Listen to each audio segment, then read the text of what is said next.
रतिया रतिया पहाड़ में तो कहीं हमरा करे चला तारते कि क्या कहीं हमरा करे चला तारते दिलवा ले गए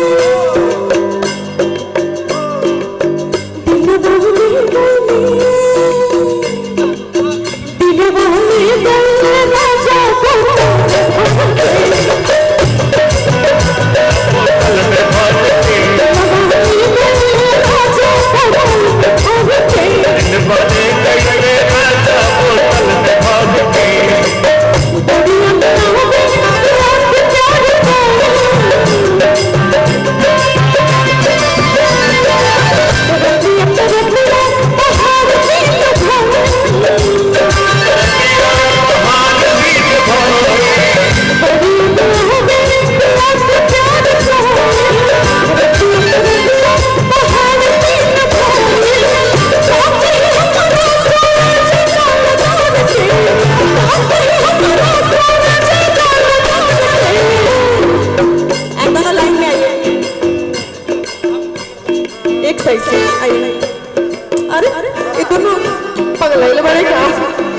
आगे पीछे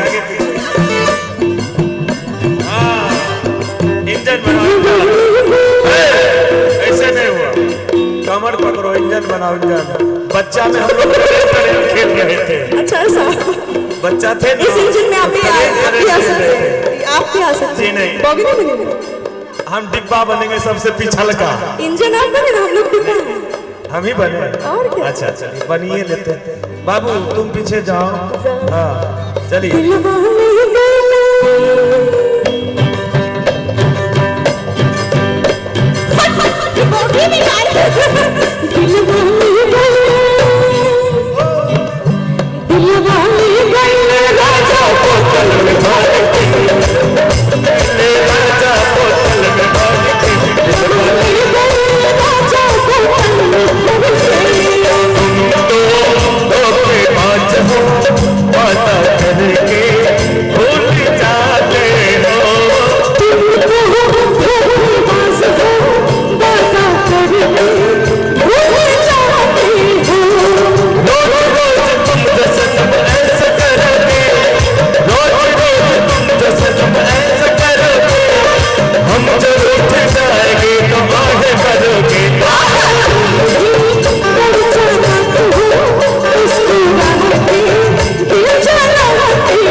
छोड़ के चल गई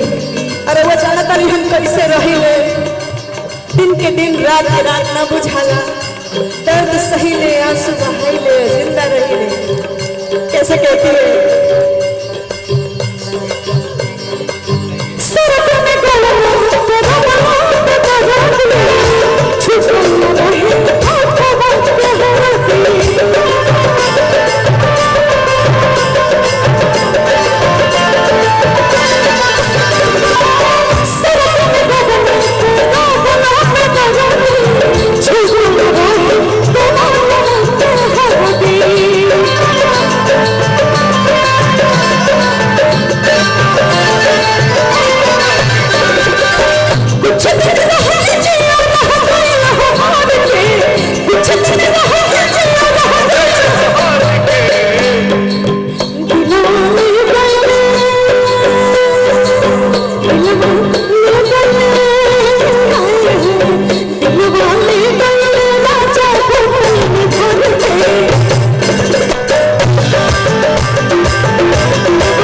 दिलवा में